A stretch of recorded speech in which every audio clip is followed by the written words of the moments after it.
आज बात करेंगे नीतीश कुमार के फूलपुर सीट से चुनाव लड़ने की, जो बातें खूब चल रही हैं।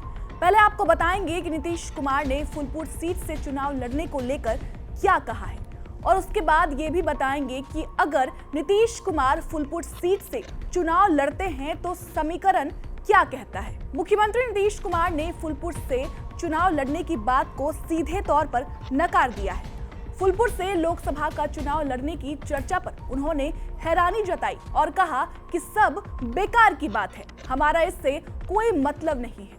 उन्होंने कहा कि मेरी सिर्फ एक ही इच्छा है कि सभी विपक्षी दल एकजुट हो जाएं। सभी एकजुट होंगे तो 2024 में बहुत बड़ी सफलता मिलेगी। सीएम ने तेजस्वी यादव की तरफ मुस्कुराते हुए देखा और कहा कि इनको आगे बढ़ाना है, हमको अपने लिए कुछ नहीं करना है। पहले आपको ये बयान सुनाते हैं जिसमें नीतीश कुमार तेजस्वी यादव की तरफ देखकर मुस्कुराते हैं और मानो ऐसा लगता है कि इशारों इशारों में नीतीश कुमार ने तेजस्वी यादव से कुछ कह दिया। नहीं, ऐसे ही हमको भी आश्चर्य होता है, ऐसी कोई बात नहीं है, सब ऐसे ही हम भी देख करके ये सब बेकार बात है, हमारा कोई मतलब नहीं है। हम सीधे सिर्फ एक ही चीज में मेरी रुचि है कि ज्यादा से ज्यादा दलों की एकजुटता होगी तो बहुत बड़ी सफलता 2024 में मिलेगी। इसके लिए हम सिर्फ काम कर रहे हैं, अपने लिए हम जरा भी नहीं। बात करने के दौरान मुख्यमंत्री बार बार इस बात का भरोसा दिला रहे हैं कि उन्हें खुद के लिए कुछ नहीं करना है।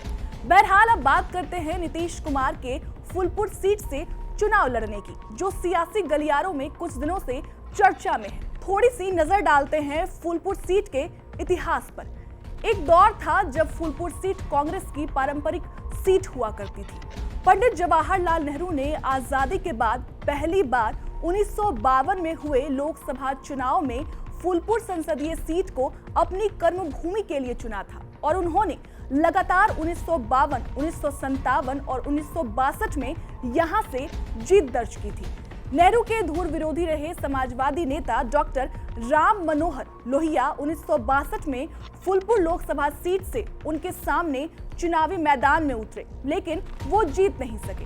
अब तक सिर्फ दो ही ऐसे नेता हैं जो इस सीट से हैट्रिक बना पाए हैं। पहले जवाहरलाल नेहरू नेता और दूसरे रामपूजन पटेल, जो 1984, 1989 और 1991 में इस सीट से सांसद रहे। और देखिए, फूलपुर सीट पर एसपी का भी मजबूत पकड़ है। यही वजह है कि 1996 से लेकर 2004 और 2018 के उपचुनाव में समाजवादी पार्टी के उम्मीदवारों ने यहां से जीत दर्ज की। वहीं 2014 में बीजेपी के केशव प्रसाद मौर्य सांसद बने, लेकिन 2018 में हुए उपचुनाव में सपा ने एक और बार फूलपुर सीट पर कब्जा किया। लेकिन जब 2019 में लोकसभा चुनाव हुए तो एक बार फिर से इस सीट पर केसरी देवी पटेल के जरिए भाजपा के पाले में ये फूलपुर सीट चली गई।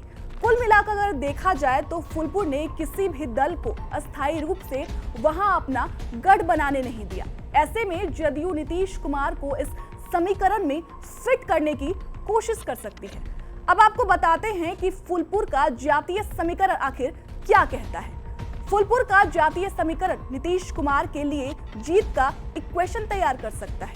फूलपुर सीट पर सबसे बड़ी आबादी दलितों की है। उनकी आबादी करीब 18.5% है।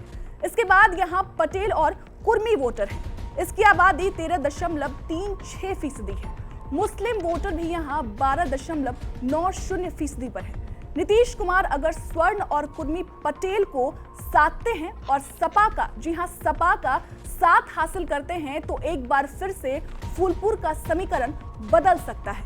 यानी इस सीट पर नीतीश कुमार को सपा और बहुजन समाज पार्टी का समर्थन मिलता है तो नीतीश कुमार के लिए राहें और भी आसान हो जाएंगी। बहरहाल नीतीश कुमार ने तो साफ कर दिया है कि वो फूलपुर सीट से चुनाव नहीं लड़ेंगे, लेकिन ये राजनीति है, कब क्या हो जाए और क्या पलट जाए कुछ कह नहीं सकते। फिलहाल खबर यही समाप्त। बिहार झारखंड की तमाम खबरों के लिए देखते रहें TV9 बिहार झारखंड और हमारे चैनल को लाइक और सब्सक्राइब करना ना भूलें। शुक्रिया।